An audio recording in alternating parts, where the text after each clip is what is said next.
bantu base South Africa kulesi siga nomuka esize kuona la ekhaya le video le inamagama ahlabayo kakhulu siyacela umuntu ozwelayo impela aqinisekise ukuthi cha akayibuki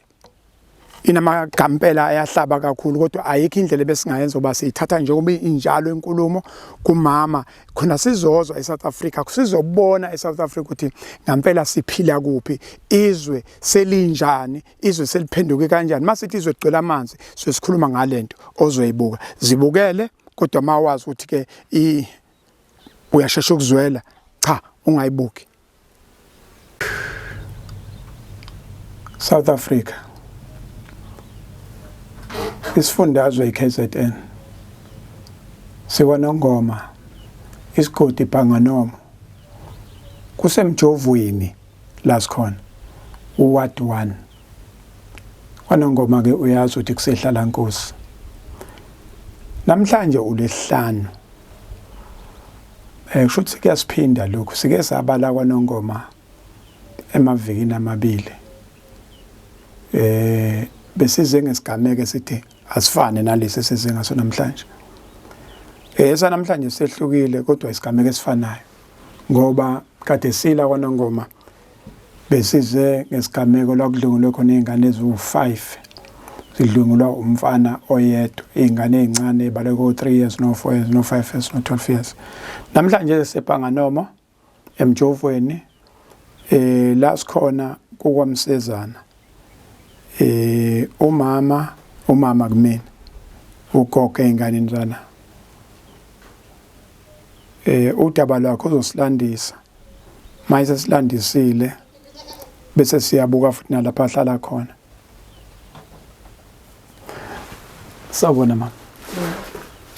ngiyazi ukuthi awuphili ngeke ngibuza impilo silandise kwenzekeni empilweni yakho kuthe ngolwesihlanu ngeyithuba zabo +8 ngangilele ngezwe kuvuleke isivalo ngathi ngisabheke lokho ngabona umuntu elayitha umentshisi melayitha umentshisi ngimemeze oqala nje ngamemeze kwaba ushembe ngase ngigcina ngalo ngathi mzala gijima zongiklini athi ngiba umsindo wangishaya wathi nje uma uba ngumsindo ngiyakubulala hey lo ngithi awushembe kusamawe ukuthi isikhathi sami leso kumele ngife ngaso ngimukele umphefumulo wami uhlale kuwena wathi ushembe yini yona leyo awuke lapha wathi bheka phezulu vula inqosi ngivula nje Nkosi yami nginovalo awasha agibele ngaphezulu angena ayenze lento yakhe athi fenda awufende ngithi mina angikwazi ukufenda mina ngoba ngikhubazekile unayo ingane ngithi mina ikhona eyakwabani ngisho esinye isibongo kuphi nendawo ngisho emanguzo mandanaphi nomanguzo wankunte angazi lutho ngizongibuza lo wena ke bukahlala ngithi ngade ngihlala eThekwini kuphi neThekwini ngoba likhulu nje ngithi ngade ngihlala kwaMashu kuphi noMashu ngithi eNtuzu buza ke imibuzo kuphi neNtuzu uyabona nje angishaye ukuthi wayengishaya ngani phela kwakumnyama nanga ngithi ngishaya ngempama enze lento yakhe uthe angiphendule athi angigibele ngaphezulu aphinda aqhamuke ngemuva angiguqe aphinda azothi futhi angilale ngesiso yabona nje asuke lapha athi angaqeda angiceleke lapha ngibeka ama love button asuka maqeda athi ngilambile kuphi ukudla uphekeni ngithi mina angiphekanga mina udlala ngithi mina ngiphakela la ngenhla athi manje nakhona sengiyisaba nokusho isibongo sala ikwabani khona lapho ubanye lokuphakelayo ngithi mina ikwamsezana ngiphakelwa nje omunye umuntu yabona nje ngifihle nje ngoba ngisaba ukuthi uzothi mhlambe umeqeda mina noma ezela abuza imali yempesheni ngithi mina ayikho imali yempesheni uyenzeni ngithi mina isebenzile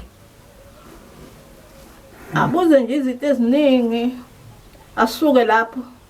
angiboze ubuso angigubhezele alayithe ikhandlela kamanje acinga bese ethi usho uqambelana manga ukuthi wena ngakwesinye isibongo ngoba phela ngwakwankosi yazi ngivele ngidideke asuke lapho ngizosokhala ibhodwe athi eqede ukudla athatha inyama shuthi lesikhathi esehamba ukuthi bheka phezulu ngiyabuya ngisayochama ngibheka ke phezulu ke nami ngihlale ngibona kuhamba isikhathi akukho nafoni anginafoni iphi ifoni ngithi anginafoni mina inhlanhla leyo ngangino-100 rand esikhwameni angazi sathathwa noma ngangisibeke phansi komcamelo kusathathwa nosilahla laphana salekwa amaplastiki wangayithola bathe sihamba kuthi hayi sengiyahamba ke anginendaba nemali yakho washo wayehamba angincelise futhi nalento yakhe ethi angiyincele ngithi mina yazi lento ongenzisa yona njalo ngiyazi uyangihlukumeza nje futhi okokuqala cabanga ukufika ayikaphumi inyanga kwaze kwaphuma inyanga usho ukuthi akuphumele inyanga wabona sokukhanya endlini wayitshela ukuthi yena kuyasa waphuma ngalento angalinda ngaphinda ngaguquka ngalinda ukuthi kuse makusa ngiqale ngihambe ngoyikhulula mangibuya lapho ngithi angizama ukumemeza ngoba phela bazukwazi ukuthi kwenzekile angimemeze wemzalo kusabela usibale hathi hayi akekho ukuthi uthi kwenzekeni ukuthi nayi woza wena ngizokutshela ukuthi useduze bangakwazi le ndaba ukuyikhuluma nje ngimemeze hayi ngithi ngibona lapho ke sekuza nangokumzali wathi meza nje ngavele ngakhala wangibuza ukuthi kwenzekeni ngimlandise indawo ebusuku ngingenela bangirepa asebiza usibale nginaye weza ngasho khona lokho bazama ukubiza umphakathi ke uzokuzwa lento eyenzakele emva lokho abafonela amaphoyisa angilanda amaphoyisa saya esibhedlela naswapho ke saya epolice station aphinda sibuyisa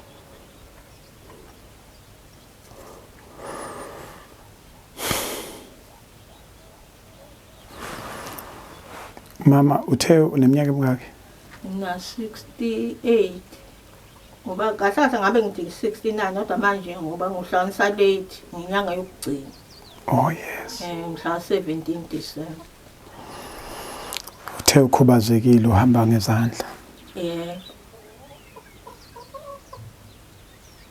mangithi ngikhubazekile kuyithi phela ikhubazekile inqozo yes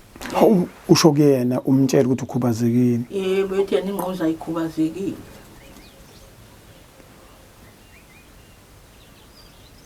asuke lapha angikhanyise ngithi mina yini ngathi lo ufuna ukuyenza la kimi athi ngifuna ukubona ukuthi inhle noma yimbi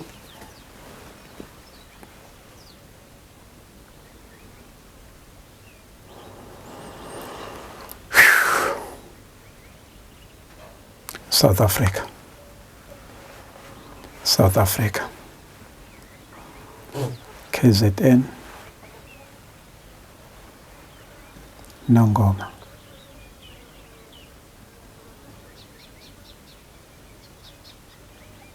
Nakho la sikhona. South Africa. Simo sesikusona. Isimo sesikusona.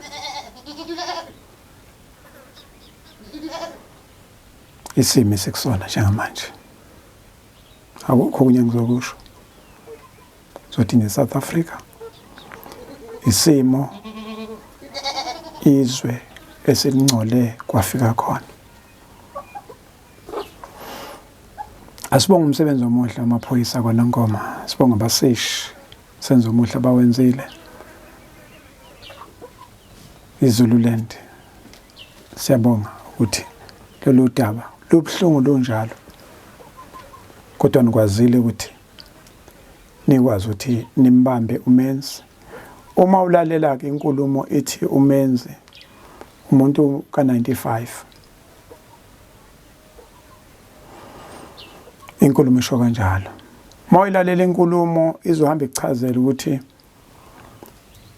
umfana okuyena umzukulu, umfana umzalo wena, umzukulu lo hlala naye oholelayo umntanakho. Inkulumo kuzoyithola ukuthi umntanakhe basebenza naye ngapha eMkhuze, la basebenza khona. Basebenza kuphi?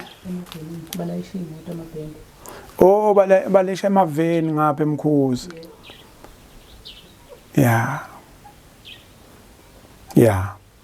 Uyayizwa ke inkulumo ithi inkulumo undodana kamama bekade engekho ngoba bekuvele isifo ekhaya. Kodwa lo menzi basebenza ndawonye apha balayisha amaveni boba yi2 eMkhuze. Kusho ukuthi wazile ukuthi umama ohlala yedwa wasethathathele lo thuba South Africa. Sizosuka ke la siyobuka indawo ahlala kuyona umama, sibuka ukuthi ke mhlambe ikuphi iSouth Africa la ingabamba khona,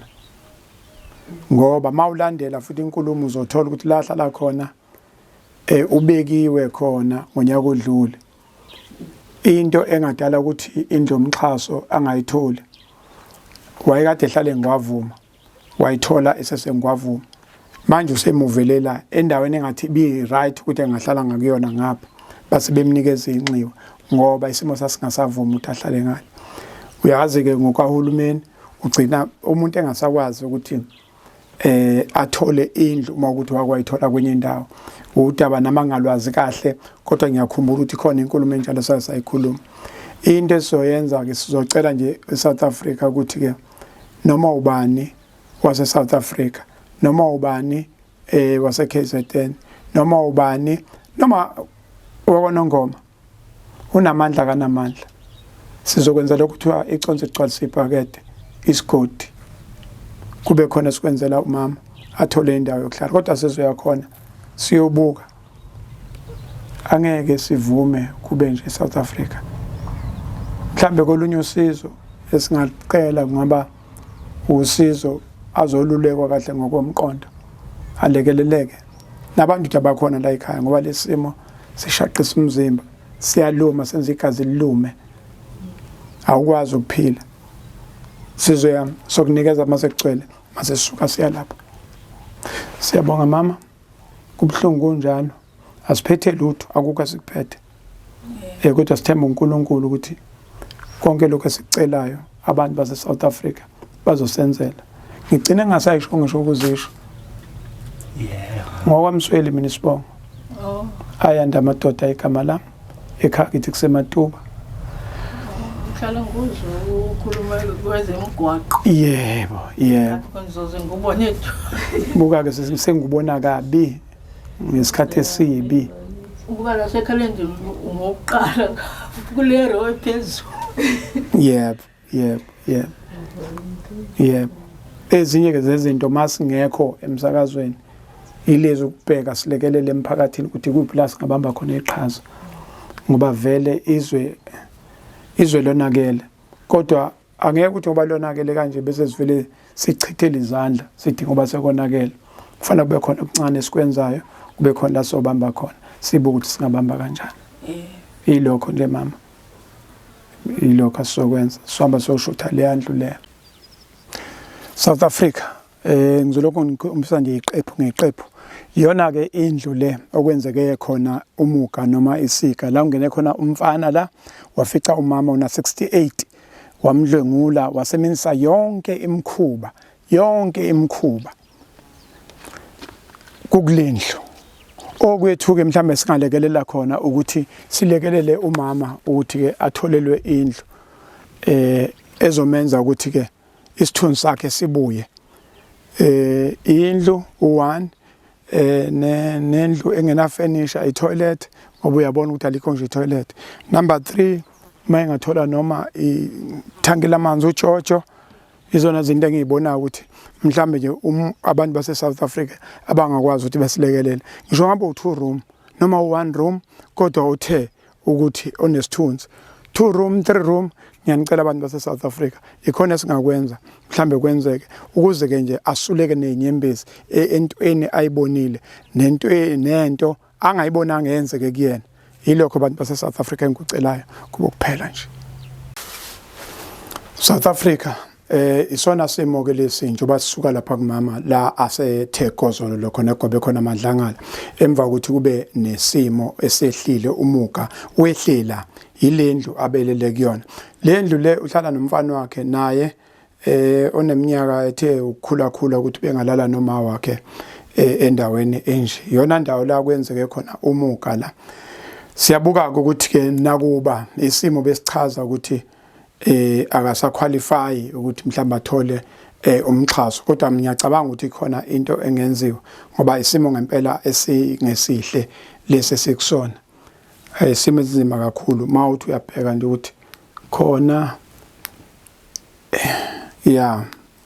siya compromise kakhulu siyocela nje ukuthi ke noma uba nonamandla nongenamandla onisho nomthandazo ngoba lento isibiza sonke ongenamandla ayimali uzoba nawo umthandazo okwazi ukukhuluma noNkulunkulu sikwazi ukuthi ke kube khona esikwenzayo lana kufanele kube khona esikwenzayo la isimo asihle neze ngizophuma ngukhombise engaphandle kodwa ngicabanga ukuthi ingaphakathi likhuluma yonke indaba akukuningi ongafana ukuthi ngikusho akukuningi ngafana ukuthi ngikusho uncane kakhulu isimo siyayikhulumela ngoba mawuthi uyabheka angithi uyabheka nje uyabona ukuthi umbhede awukho lokho kuyakutshela ke ngokusobala ukuthi yini enzakalayo kufanele ukuthi bafowethu sizame lokho singase sikuzame azamini ngiyanethemba abantu base South Africa ikhona into esingayenza kuzokwenzeka futhi sesilalele lonke udaba likamama la umama una 68 odlwenguliwe la eBhanga nomo kwaNongoma uward 1 mawusulalela ke senenze ezinye izinto kuyavela ukuthi umenzi loboshiwe akaqali ukhona omunye umama awamdlwengula kule mizi engale mayimdlwengula kwase kwenziwa lezo zinto ke zasemakhaya umbambatha mbuzi this mbuzi that khona futhi kuyabalwa futhi indaba yengane eyayikade yoteta yathi kunomncwabo somewhere wavele wayingenela engathi umenzi lento uyijwayele kodwa ke asethembeke ukuthi ke njengoba amaphoyisa kwaNongoma eZululand bewenzela umsebenzi bazoqhubeka bazovundulula betulule alikhe itshe kufanele lihlale phezulu elinye kuze kube ngunaphakade benxenxe nomphakathi siyacela nomphakathi awuphumele obala siyeke lezi zinto zomndeni ukuthi into yomndeni akuhlalwe phezulu kwayo asingahlali phezulu kwezinto ngoba sakha isizwe asazi lesizwe sakha isizwe sibolile akusona isizwe lento siyakhaya